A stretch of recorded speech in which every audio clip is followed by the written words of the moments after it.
আলামিনের হাবিব জনাব মুহাম্মদুর রাসূলুল্লাহ সাল্লাল্লাহু আলাইহি ওয়াসাল্লাম বলেছেন, কিয়ামতের ময়দানে আল্লাহর কসম করে বলছি, সেদিন জাহান্নামীদের ভীষণ কষ্ট হবে আর জান্নাতীদের জন্য অত্যন্ত আসান হবে, অবস্থাটা খুবই আরামের হবে।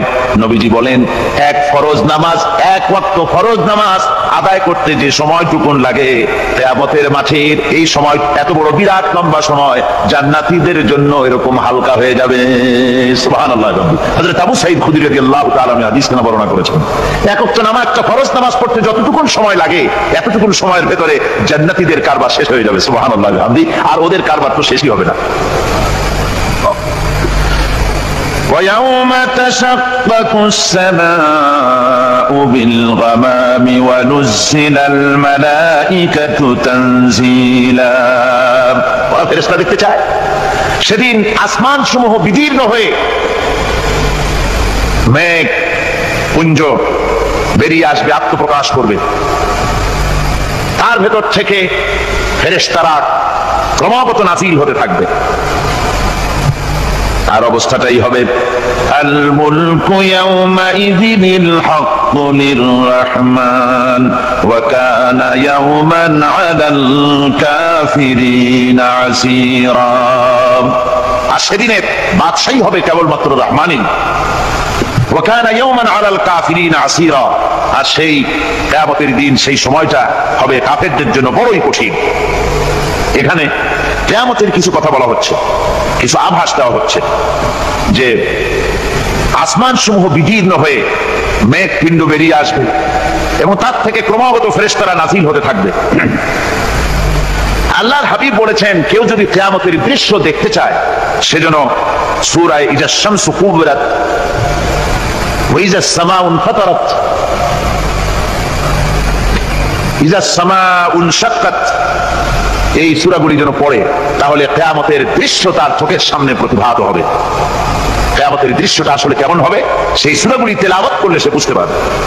যেমন আল্লাহ পাক বলছেন, ইযাস সামাউ ফাতারাত ওয়া ইযাল কাওয়াকিবু তাসারাত ওয়া ইযাল বিহারু ফুজ্জিরাত ওয়া ইযাল কুবুরু বুসিরাত। যখন আকাশসমূহ চূর্ণ বিচূর্ণ হয়ে যাবে আর তারকাসমূহ বিক্ষিপ্ত হয়ে পড়বে, সমুদ্র মহাসমুদ্রগুলি দীর্ণ বিদীর্ণ হয়ে যাবে, কবরগুলি সব উদ্গীরণ করে দেবে, তার মধ্যে যা আছে সে সবগুলি। আবার আল্লাহ পাক বলেন, ইযাশ শামসু কুবিরাত ওয়া ইযান নুজুমু কাদারাত ওয়া ইযাল জিবালু সুয়্যিরাত। সূর্য যখন ঢেকে যাবে, তারকাগুলি যখন বিপর্যস্ত হয়ে যাবে আর পাহাড়গুলি যখন চালিয়ে দেওয়া হবে, এই দৃশ্য তোমরা দেখতে পাবে। فإذا النجوم طمست وإذا السماء فرجت وإذا الجبال نسفت। সেদিন অবস্থা এমন হবে, সমস্ত তারকাগুলি স্তিমিত হয়ে যাবে আর আকাশসমূহ দীর্ণ বিদীর্ণ হয়ে যাবে, আর দেখতে পাবে পাহাড়গুলি, সমস্ত পাহাড়গুলিকে উড়িয়ে দেওয়া হবে। আবার অবস্থা আরো কি হবে, فإذا برق البصر وخسف القمر وجمع الشمس والقمر। যখন চক্ষু বিস্ফারিত হয়ে যাবে মানুষের, চাঁদ আর সূর্য নিষ্প্রভ হয়ে যাবে, সব একাকার হয়ে যাবে, চন্দ্র এবং সূর্য তার অস্তিত্বকে হারিয়ে ফেলবে। শুধু তাই নয়, وحملت الأرض والجبال فدكتا دكة واحدة। জমিন ও পাহাড়গুলির মধ্যে সংঘর্ষ লাগিয়ে দেওয়া হবে আর তা এক ধাক্কায় জমিন এবং সমস্ত পাহাড়গুলি চূর্ণ বিচূর্ণ হয়ে যাবে। সুবহানাল্লাহ ওয়া বিহামদিহি। আল্লাহ রাব্বুল আলামিন বলছেন, এইভাবে করে কিয়ামতের দৃশ্য, বিভীষিকাময় দৃশ্য তোমরা দেখতে পাবে। আর সেদিনের রাজত্বটা কার হবে, আল মুলকু ইয়াওমাইযিনিল হাক্কু লির-রাহমান। সেদিনের রাজত্ব হবে কেবলমাত্র রহমানের। অর্থাৎ যেসব কৃত্রিম বাদশাহী দেখে তোমাদের চোখে ধাঁধা লেগে গিয়েছে, তোমাদেরকে দুনিয়ার বাদশাহী দেখে তোমরা ধোঁকায় পড়ে গিয়েছো, এসব বাদশাহী কিছুই টিকবে না সেদিন। সেদিন শুধু বাদশাহী থাকবে একমাত্র আল্লাহ পাকের। কার থাকবে বাদশাহী? জোরে বলেন কার?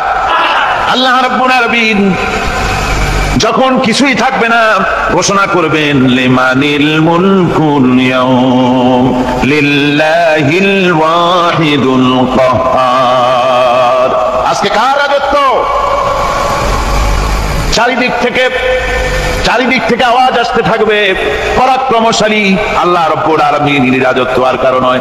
হাদিস শরীফে এসেছে, বুখারী মুসলিম শরীফের হাদিসে এসেছে, আল্লাহ নবী বলেন আল্লাহ রাব্বুল আলামিন তখন তার এক হাতে আকাশ মণ্ডলীকে ধারণ করবেন, আর এক হাতে জমিনকে ধারণ করবেন। আকাশ মণ্ডলী এক হাতে, জমিন এক হাতে।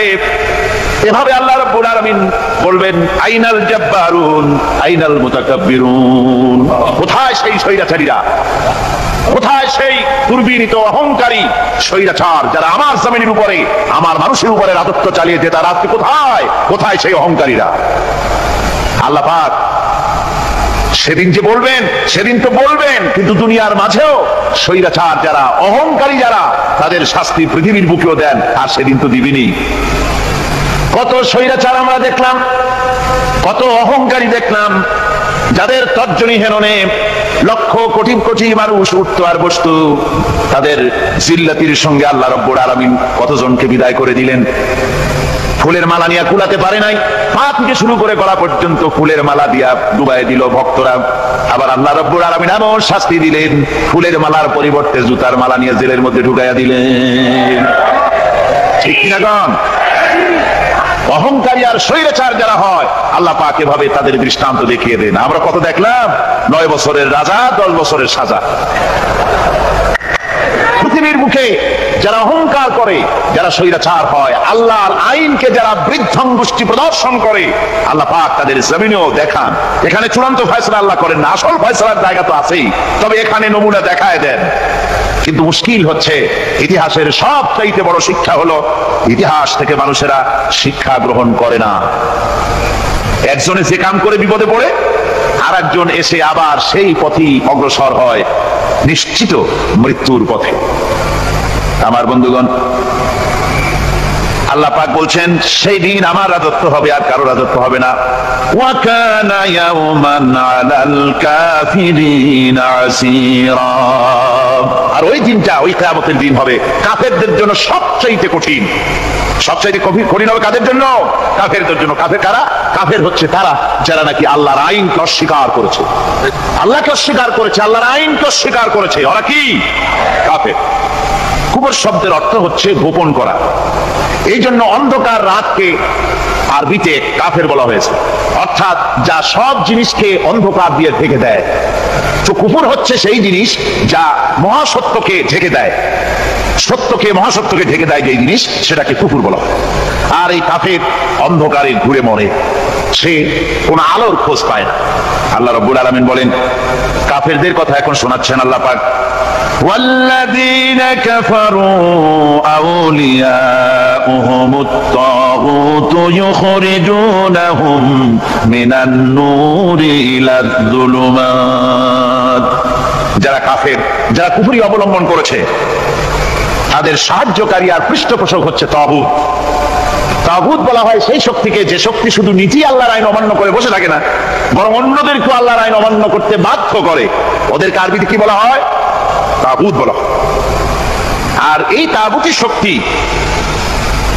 এই তাগুত হয় তার সাহায্যকারী, যা তাকে আলো থেকে টেনে অন্ধকারের ভেতরে নিয়ে যায়।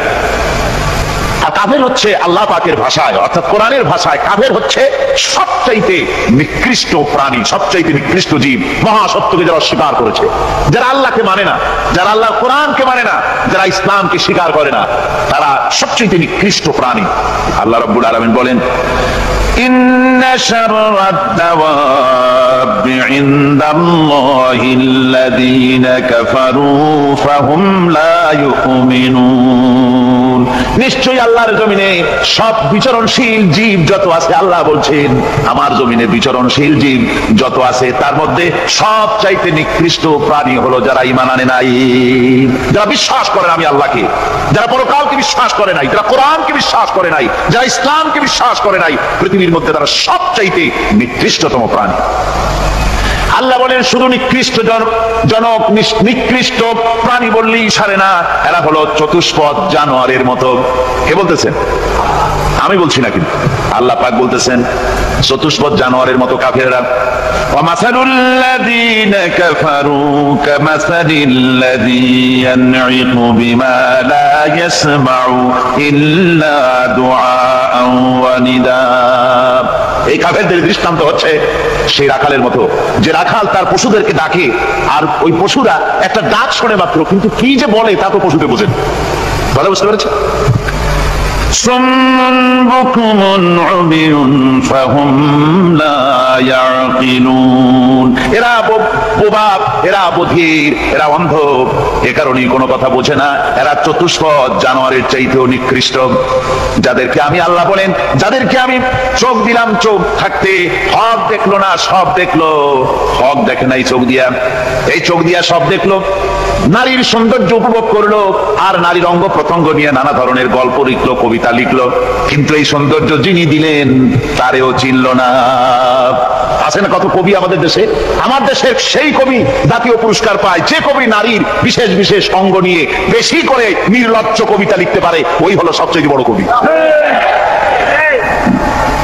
আমার বন্ধুগণ, একজন বুজুর্গ ব্যক্তি তিনি পথ দিয়ে যাচ্ছিলেন, তো সে পথে এক সুন্দরী যুবতী মেয়েকে দেখে সেই যুবতী মেয়ের দিকে এই বুজুর্গ ব্যক্তি এক নজরে তাকায় আছে। তখন এই ঘটনাটাকে কবি এভাবে লিখতেছেন সাজায়: একদা সুখদায়ক প্রমোদা বদন দর্শন করিব ঝরিল নয়ন, হেসে কহে সে রূপসী সবিস্ময় মন, কহ দেখি মহাশয় কহ কি কারণ, বিষয় বিরাগী তুমি ভুবনে প্রচার, কি হেতু জন্মিল তব মানস বিকার, সামান্য ললনারূপ করি দর্শন, উচিত না হয় তব অশ্রু বরিশন। বুজুর্গ ব্যক্তি ওই মহিলার দিকে তাকিয়ে তাকিয়ে কাঁদতেছেন। সুন্দরী মহিলা বলেন, আল্লাহর বুজুর্গ বান্দা, আপনি এলাকার ভিতরে বুজুর্গ এবং পীর হিসাবে, বুজুর্গ ব্যক্তি হিসাবে আপনি বিখ্যাত। আজকে আমাকে এখানে দেখে আপনি আমার দিকে তাকায় আমার রূপ উপভোগ করতেছেন আর কাঁদতেছেন। আপনার মতো সংসারে বিরাগী মানুষ আমার মতো একটা সুন্দরী মেয়েকে দেখে এভাবে কাঁদা ঠিক না। বুজুর্গ ব্যক্তি বলছেন, হেসে কহিলাম বালে করহ শ্রবণ, নেত্র ঝরে তব হেতু ভেব না এমন, যে শিল্পী রচিল ওই সুধাংশু বদন, তাহার তরে ঝরে নেত্র নয়নে জীবন। আল্লাহর বান্দি, আমি তোমাকে দেখি কান্দি না, আমার চোখে পানি বেরিয়ে গেছি। তোমারে দেখে আমি মনে মনে ভাবলাম, এত সুন্দর করে যিনি মানুষ বানিয়েছেন, না জানি ওই আল্লাহ রব্বুল আলামিন কত বড় সুন্দর। আমার ভাইরা, সুতরাং চোখ থাকতে ওরা আল্লাহ রাব্বুল আলামিনের কুদরত ওরা দেখে নাই, কান থাকতে কোরআনের আওয়াজ ওদের কানের মধ্যে ঢোকে নাই, বিবেক থাকতে আল্লাহর দ্বীনকে বুঝতে পারে নাই, চিন্তা করতে পারে নাই। আল্লাহ রাব্বুল আলামিন বলেন, উলাইকা কাল্লানাম, এরা হলো চতুষ্পদ জানোয়ার। বালহুম আদাল, শুধু জানোয়ার না, জানোয়ারের চাইতেও নিকৃষ্ট। এমনই জানোয়ার, আল্লাহ বলেন শুধু জানোয়ার না, জানোয়ারের মতো শুধু খায় জনমের মতো। والذين كفروا يتمتعون ويأكلون كما تأكل الأنعام। এই কাফেরগুলির কাম শুধু ফুর্তি করা, গান বাজনা, নাটক, গল্প, এই সব কাজ তাদের। নামাজ নাই, রোজা নাই, আল্লাহ চিন্তা নাই, তাহাজ্জুদ নাই, পরহেজগারি নাই, শুধু গান আর নাচ। দেখেন না ফুর্তি। এই যে 1 জানুয়ারি রাত 12টার সময় আমার ঘুম ভেঙে গেল, এই যেখানে আমি ছিলাম, বিকট আওয়াজ। আমি মনে করলাম পাশের বাড়ি বুঝি ডাকাত করছে। পরে বাড়িওয়ালা আমাকে বললেন যে ডাকাত না, বোধহয় এই নিউ ইয়ার সেলিব্রেট হচ্ছে, নতুন বৎসর উদযাপন হচ্ছে বোমা দিয়ে, শহরবাসীর আরামের ঘুম হারাম করে এগুলি করা হচ্ছে। এ তো গেল 1 জানুয়ারি। আর যখন আমাদের নিজেরটা যখন আসে, অর্থাৎ 1 বৈশাখ, তখন দেখছেন অবস্থা 1 বৈশাখে। এবছর আমাদের দেশে 1 বৈশাখে ঢাকায় যে দৃশ্য আমি টিভির মধ্যে দেখলাম, তাতে আমার মনে হয়নি যে 12 কোটি মুসলমানের দেশে রাজধানীতে এই দৃশ্য হচ্ছে। আমার মনে হচ্ছিল এটা বুঝি কলকাতা অথবা অন্য কোনো শহর হবে। আমি দেখলাম সমস্ত যুবক যুবতী, নারী পুরুষ, বিভিন্ন বয়সের লোক সব একসঙ্গে রাস্তায় নেমেছে, নাচতেছে। তার মধ্যে বুদ্ধিজীবী আছে, শিক্ষিত লোক আছে, সমানে নাচতেছে। আর তাদের মুখোশ পরা, বানরের মুখোশ, কুকুরের মুখোশ, শুকরের মুখোশ, ঘোড়ার মুখোশ, পাপি শিয়ালের মুখোশ, এই মুখোশ পরে এভাবে নাচতেছে। আমি চিন্তা করলাম, নববর্ষের সাথে কুত্তার মুখোশের সম্পর্ক কি? নববর্ষের সাথে পাতি শ্রীগালের মুখোশের সম্পর্ক কি? তাহলে ওরা কি বলতে চায় যে আগামী বছরটা আমরা কুত্তার ভূমিকায় অ্যাক্টিং করব, অথবা শ্রীগালের মতো ধূর্তামি করব জাতির সাথে? তারপরে কি করলো? সকাল বেলায় যুবক যুবতী পয়লা বৈশাখ সূর্য উদয়ের আগে রমনা লেকের পাড়ি গিয়ে সব দাঁড়িয়েছে বাসন্তী রঙের শাড়ি পরে। তারপরে সেখানে দাঁড়িয়ে সূর্য উদয়ের পরে তাকিয়ে সকাল বেলায় ভাবে করজোর করে বলছে, এসো হে নববৈশাখ স্বাগতম হে। নববৈশাখ অলক্ষে বোধহয় এটা শুনে বলতেছে, বাবাজিরা আমারে ডাকতেছো, অপেক্ষা করো আমি আসতেছি। আমারে ডাকতেছো, আমি আসতেছি, কোমরে গামছা বেঁধে আসতেছি, 225 মাইল স্পিডে আসতেছি, 30 ফুট উঁচু জলোচ্ছ্বাস নিয়ে আসতেছি, নববৈশাখের মজা সাত চাকায়। আমার ভাইরা, মুসলমান নববর্ষ উদযাপনের সাথে মুসলমানের কিসের সম্পর্ক? মুসলমান যদি এই দিন উদযাপনই করে তাহলে তাকে করতে হবে ফজরের নামাজ পড়বে। মুসলমান নববর্ষ উদযাপন করবে, ফজরের নামাজ পড়বে, তারপরে কোরআন শরীফ তেলাওয়াত করবে, দরুদ শরীফ পড়বে, আল্লাহর দরবারে হাত তুলে বলবে, রব্বুনা রাব্বিন, একটি বছর পার করে দিলাম, নাফরমানি ছাড়া কিছুই তো করি নাই, বিগত বছরে যা করেছি মাফ করে দাও, আগামী বছরটা গোটা জাতি আর দেশের জন্য কল্যাণকর মঙ্গলময় করে দাও। এটাই তো বলা উচিত ছিল নাকি? বলে তা না করে, তা না বলে বৈশাখের পরিচালককে না ডেকে সরাসরি বৈশাখকে আহ্বান করা হয়েছে। আর বৈশাখ আহ্বান করার মজা জনমের মতো দেখাই দিয়েছে। আল্লাহ রাব্বুল আলামিন তাই বলেন, কাফেররা তাদের কাজ হলো শুধু খাওয়া, তারা এমন খাওয়া খায় জনমের মতো খায়, ইয়াকুলুনা কামা তাকুলুল আনাম, জানোয়ারে যেমন খায় ওই রকম খায়। তার মানে খায় একটু বিসমিল্লাহ কয় না, খায় যখন ছেড়ে দেয় তখন আলহামদুলিল্লাহ বলে না, বাভাজ্যে খায়, আবার বাভাজ্যে খায়, ডাব একটা কাটলো বিসমিল্লাহ নাই, খাইলো 2-4 ঢোক খাইয়া পুরা ডাবটা ফেলাই দিল। ডাবটা কি তোমার বাদাম তৈরি করছিল নাকি? একটু বিসমিল্লাহ বললা না, একটু শুকরিয়া আদায় করলাম। আমি গত এই ডিসেম্বর গেল, ডিসেম্বরের 16 তারিখ আমেরিকা থেকে এসেছি। ওখানে দেখলাম তারা প্রতি নভেম্বর মাসের শেষ বৃহস্পতিবার থ্যাঙ্কস গিভিং ডে অবজার্ভ করে। আমি জিজ্ঞেস করলাম থ্যাঙ্কস গিভিং ডে জিনিসটা কি? ওরা বললো এটা হচ্ছে এই যে গড আমাদেরকে সারা বছর ভালো খাওয়াইছে, আমাদেরকে ভালোভাবে পড়াইছেন, সুন্দর রেখেছেন, এই জন্য আমরা গডকে থ্যাঙ্কস দেই নভেম্বরের এই শেষ দিনটিতে। সারা বছরের ভালো খাইছি, ভালো থাকছি, এই জন্য গভর্নমেন্টকে মানে গডকে থ্যাঙ্কস দিলাম। আমি আমার আলোচনায় সেখানে বললাম যে দেখেন রাশিয়ার সাথে আমেরিকার পার্থক্য তো এখানে, ওরা গডকে অস্বীকারই করেছে, গডই মানে না। আর এরা গডের নামাজ রোজা বা ইবাদত কিছু করুক আর না করুক, গডের অন্তত একটা ধন্যবাদ দেয়। ওরা ওদের ডলারে লিখেছে ইন গড উই ট্রাস্ট, প্রত্যেকটা ডলারে লেখা আমরা গডে বিশ্বাস করি। তো শুকর আদায় করলে তো আল্লাহ বাড়িয়ে দিবেন। আল্লাহ রাব্বুল আলামিনের সুন্নাত হলো শুকর যদি কেউ আদায় করে আল্লাহ বাড়িয়ে দেন।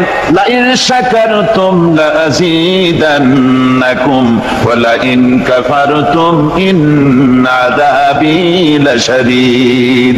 আমার নিয়ামতের শুকর যদি আদায় করো আমি বাড়ায় দেব, আর যদি নিয়ামতের শুকর আদায় না করো তাহলে মস্ত বড় শাস্তি তোমাদের জন্য রেখেছি। তো আমেরিকা শুকর আদায় করে নিজেরা খাইয়া, কিন্তু ওদের জমিন হলো বিশাল জমি। আমি কয়েকবার গিয়েছি এবং বহু স্টেট সফর করেছি। ওদের জমিন এত ফার্টাইল, জমিনে যদি রীতিমতো তারা ফসল ফলাতো, এই ফসল সারা দুনিয়ার দরিদ্র ভূমুখ্য জনতাকে খাওয়াইয়া বাঁচাইতে পারতো, কিন্তু ওরা তা করে না। ওরা করে কি? ওরা মুনাফার হার, বাজার দর ঠিক রাখার জন্য নির্দিষ্ট পরিমাণ জমিনের ফসল ফলায়, কিন্তু জমিন এতই উর্বর ওদের মেজারমেন্ট করা, মাপ করা, হিসাব করা ফসল হয় না, ফসল হয় বেশি। তখন বাড়তি ফসলকে তারা প্রতি বছর লক্ষ লক্ষ টন আলু আর গমকে তারা সমুদ্রে নিক্ষেপ করে। তাদের আলু এবং গম সেই সময় তারা নিক্ষেপ করে সমুদ্রে যখন ইথিওপিয়া, সুদানে মানুষ না খেয়ে মরছে। পৃথিবীর বিভিন্ন দেশে মানুষ ক্ষুধার যন্ত্রণায় যখন চিৎকার করছে আর তাদের এই চিৎকারে আকাশ বাতাস ভারী হয়ে যাচ্ছে, তখন ওরা এই কামটি করছে। তাই আমি ওই প্রথম দিন বলেছিলাম যে রাশিয়া যেমন খান খান হয়েছে, অস্তিত্ব বিলুপ্ত হয়েছে আল্লাহর সাথে নাফরমানি করার কারণে। আপনারা বলতে পারেন কমিউনিজম কি একটা সহজ ব্যাপার? একটা বিরাট শক্তি, পৃথিবীর বুকে কত দেশ তারা ডমিনেট করতেছিল, কোনো যুদ্ধ নাই, কোনো রক্তপাত নাই, বিনা ধাক্কায় বিনা বাতাসে বিনা ঝড়ে বিশাল মহিরুহু চিৎপটান। এটা হলো কেন? কেন হলো রাশিয়ার এই দশা? আমি লালদিঘির ময়দানে বলে গেছিলাম, আমি চিন্তা করে যেটা পাইছি সেটা হচ্ছে এই, দুনিয়ার সমস্ত মতবাদ আল্লাহকে কোনো না কোনো প্রকারে স্বীকার করে। তার কথা মানুক আর না মানুক, আছে একটা কিছু, এতটুকু বলে যে আল্লাহ আছেন বা গড আছে বা একটা কিছু আছে। কমিউনিজম, সমাজতন্ত্র হলো পৃথিবীর একমাত্র নিকৃষ্ট মতবাদ, যে মতবাদ সরাসরি আল্লাহকে স্বীকার করেছে, বলেছে আল্লাহ নাই, দেয়ার ইজ নো গড। তারা ধর্ম কাফির বলেছে। আল্লাহ পাক তাই কোন যুদ্ধ ছাড়া, কোন মারামারি ছাড়া, কোন রক্তপাত ছাড়া এই বিশাল শক্তিকে উৎকারে উড়িয়ে দিলেন, তুলার মতো হয়ে, গোটা রাশিয়া তুলার মতো হয়ে, পেঁজা তুলা, ধোনা তুলার মতো হয়ে সব উড়ে চলে গিয়েছে, অস্তিত্ব বিলুপ্ত হয়ে গিয়েছে। কিন্তু আমাদের দেশের খুচরা কমিউনিস্টরা এখনো স্বপ্ন দেখে। ওই যে কালকে বলেছি, তারা বলে কলমের খোসা এটা এখনো নষ্ট করা যাবে না, এটা এখনো চালু করা হবে, এখনো চীনে আছে, এখনো কিউবায় আছে। ওই কিউবা থেকে চীন থেকে ফিদেল কাস্ট্রোর একটু আওয়াজ শোনে, চীন থেকে মিস্টার ব্যাং না কি জানি না, ব্যাং, এর আওয়াজ শুনে আর তাই মনে করে এ বুঝি সমাজতন্ত্রের বিজয়ের গান। না, চীন থেকে আর কিউবা থেকে যে আওয়াজ আজকে উঠতেছে, এই আওয়াজ সমাজতন্ত্রের বিজয়ের আওয়াজ নয়, এটা হলো সমাজতন্ত্রের মরণ যন্ত্রণার গোঙানির আওয়াজ। কাজেই এরা দুনিয়ার বুকে শুধু আনন্দ এবং ফুর্তি করে, আল্লাহর হককে, আল্লাহকে চিনতে তারা ব্যর্থ হয়েছে। আল্লাহ রাব্বুল আলামিন বলেন, অবিশ্বাসীদের কৃতকর্ম, তাদের কাজগুলি, তাদের কর্মফল সব নিষ্ফল হয়ে যাবে। ওয়াল্লাযীনা কাফারু আ'মালুহুম কাসারাবিন বিকিআতিন ইয়াহসাবুহুল যামআনু মা। আল্লাহ পাক বলেন, কাফের যারা, অবিশ্বাসী যারা, যারা আমাকে অস্বীকার করেছে, অবিশ্বাস করেছে, তাদের আমলগুলি হলো মরুভূমির মধ্যে মরীচিকার মতো। মরুভূমির মরীচিকা, মানুষ যখন মরুভূমির ভিতর দিয়ে যায়, পানির পিপাসা লাগে, দূরে দেখে পানি চিকচিক করতেছে, আর ওই মরীচিকা যেটাকে সে পানি মনে করেছিল, হাত্তা ইযা জাআহু লাম ইয়াজিদহু শাইআ, যেটাকে সে পানি মনে করে ছুটতেছিল, যখন কাছে গেল আল্লাহ পাক বলেন কিছুই সেখানে পায় না, শুধু মরীচিকা, বালু আর বালু। এরকম করে যারা আমার দিনকে অস্বীকার করেছে, আমাকে অস্বীকার করেছে, তারা যত ভালো কাজ করুক আর যাই করুক না কেন, তাদের কৃত কর্মগুলি এভাবে সব নিষ্ফল। এ হলো এক কথা। 2 নম্বরের কথা হলো, ওরা মনে করেছিল সমাজতন্ত্র শান্তি দেবে, কমিউনিজম শান্তি দেবে, সোশ্যালিজম শান্তি দেবে, ক্যাপিটালিজম শান্তি দেবে। এই শান্তির চিন্তা করে অগণিত মানুষকে হত্যা করে সমাজতন্ত্রের রাজত্ব যখন কায়েম করলো, 70 বছর চলে গেল, তারপরে তারা দেখলো হাত্তা ইযা জাআহু লাম ইয়াজিদহু শাইআ, কিচ্ছুই পেল না। তারা ক্ষুধার যন্ত্রণায় মরলো, কাপড় নাই, খাবার নাই। তারা ওই রাশিয়া থেকে, চেকোস্লোভাকিয়া থেকে, যুগোস্লাভিয়া দিয়া, রোমানিয়া থেকে, হাঙ্গেরি এবং পোল্যান্ড আর মঙ্গোলিয়া থেকে, সেখানে সমাজতন্ত্র তাড়াতে আমরা যাই নাই। আমরা সেখানে সমাজতন্ত্রের বিরুদ্ধে তাফসীর করি নাই, ব্যাখ্যা করি নাই, বক্তব্য রাখি নাই। ওই সব দেশ থেকে সমাজতন্ত্র তাড়াইছে কে? তারা তাড়িয়েছে?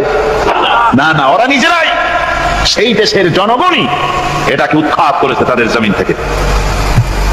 আল্লাহ পাক বলছেন, যারা আমার দিনকে, আমার বিধানকে যারা অস্বীকার করবে, তারা এই অস্বীকারী অবস্থায় যদি মওত হয়, আমার সমাজতন্ত্রী কোনো ভাই যদি মাহফিলে থাকেন, কমিউনিস্ট কোন ভাই যদি মাহফিলে থাকেন, তাহলে শুনুন আল্লাহ কি বলতেছেন।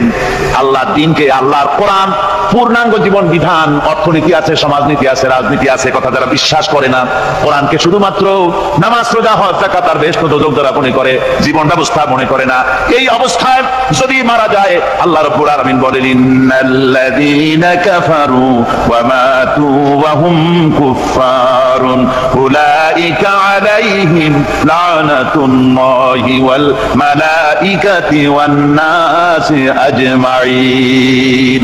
আল্লাহ রাব্বুল আলামিন বলেন, আমাকে অস্বীকার করার অবস্থায়, আমার দ্বীনকে, বিধানকে অস্বীকার করার অবস্থায় যদি মওত হয়ে যায়, তাহলে আল্লাহ, ফেরেশতা এবং तमाम পৃথিবীবাসীর অভিসম্পদ তার উপরে হতে থাকে, লানত হতে থাকে। খালিদিনা ফিহা লা ইউখাফফাফু আনহুমুল আযাবু ওয়া লা হুম ইউনজারুন। এই অভিসম্পাত অবস্থায় তারা সব সময় লিপ্ত থাকবে, না তাদের আযাবকে কমায় দেওয়া হবে আর না তাদের কোন রকম অবকাশ দেওয়া হবে। এখন আরো মজবুত কথা